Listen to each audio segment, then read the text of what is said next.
There were times when I felt invisible. When you're homeless, you blend into the wall. You blend into the city. My own family would have told you that they could have walked right past me in the street and never noticed me. My name is Karma Coker, and my story starts like so many. My life started under difficult circumstances, raised by a single mom. My brother's life and my life was anything but stable, moving at least every year, not knowing until years later that she was trying to keep us out of harm's way from the violence of my stepdad that kept finding us. Drugs and alcohol were also a normal sight in my home. Those early impressions set the stage for my life. I was married at 19 and had 2 daughters in my early 20s. I white-knuckled trying to lived what I thought was the right way. My only concept of family life was what I had seen on TV. It worked for a few years, but as soon as my husband and I started going to clubs, it all changed. I was off to the races and didn't know how to turn off this insatiable drive to escape reality, to numb the pain. I had no clue on how to be a mother or wife, and living under a veil of having it all together can only go so far. Eventually, divorce followed, and my girls were going back and forth between us. Especially as my use of drugs and alcohol increased, I knew in my heart that I was injuring them and dragging them through the same life that I'd promised I wouldn't do. They lived with their dad from 2000 on. I had lost my children. After that realization, I gave up, and I did anything I could to destroy myself. I had no hope. At 26, I found my father and met him and my grandmother for the first time. Over the years, I saw them occasionally, but no real relationship was established because my addiction had escalated. I had a son in 2004, and I thought that pregnancy would help me get sober, and I'd have another chance to be a good mom. Well, it didn't, at least not during my pregnancy. Everything I swore I would not do, I did. And from the time my son was 3 months to 18 months old, I struggled trying to get sober, going to meetings, attending an outpatient program in Maryland, living with my sponsor. Nothing worked. I had burnt all my bridges. With nowhere else to turn, I came to Houston to live with my grandmother and dad.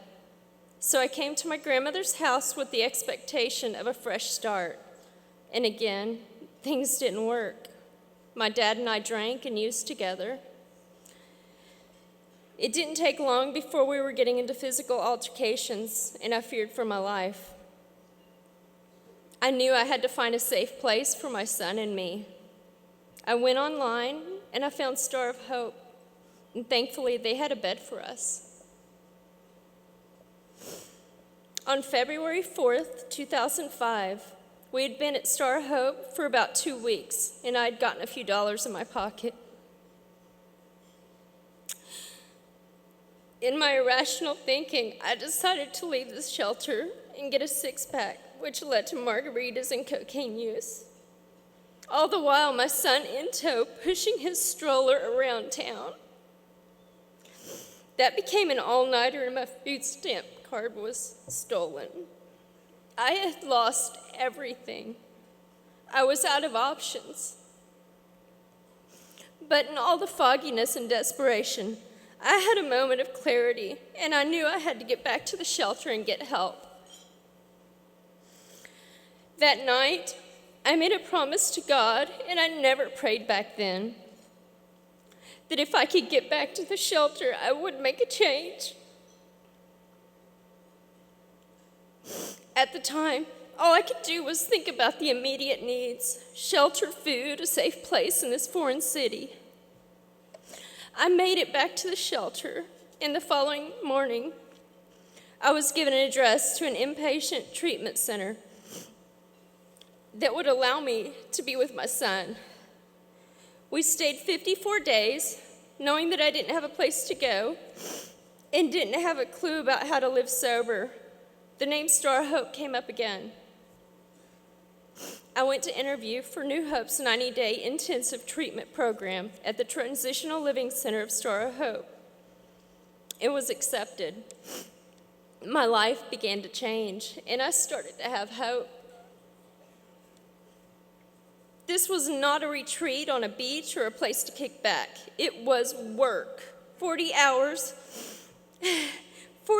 of classes per week that included addiction education, relapse prevention, conflict resolution, in addition to a heavy homework load, community chores, and AA meetings.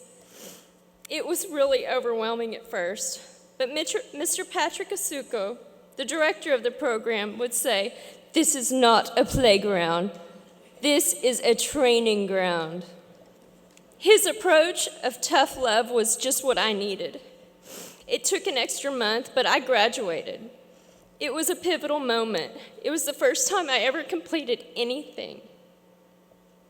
After graduation, I transitioned to other programs that were invaluable, such as personal development, which included personal finance, parenting classes, computer classes, a GED program, counseling, career development, a connection to Dress for Success, and a savings program. I stayed at New Hope for 4 months and the Transitional Living Center for a full 18 months. I was almost 2 years sober before I was living independently.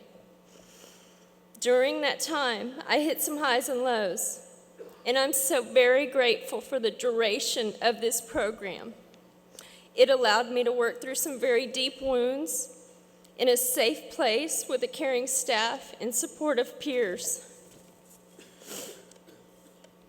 With a clear head and heart, I was able to have faith in God again, and I recognized just how much grace I had been given. By the way, on February 5th, I celebrated 9 years sober.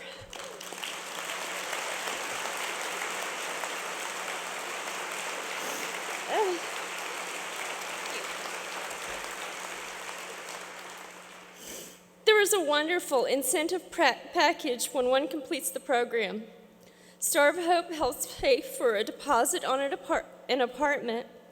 They provide a care package with basic household items including towels, sheets, dishes, silverware, grocery vouchers, Christmas sponsors, and an open door to attend the weekly New Hope class for support and to pay it forward to current residents. Today, I work at an oil and gas company as a lease analyst, and I'm the executive assistant to the president. I'm proud to say that I've been with the company 7 years. I also give back to the community as a volunteer. It's amazing what can be accomplished when I apply myself and act with integrity.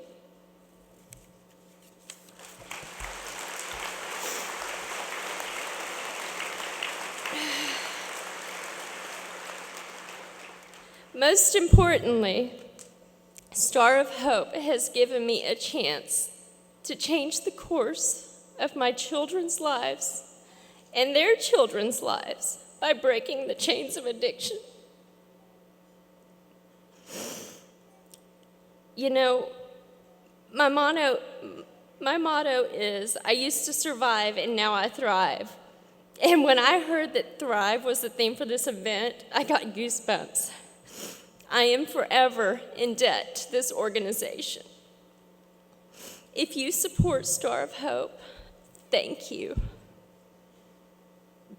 I hope that you know the impact that you've made on my and many other lives, including my son, Keon, and he's right here.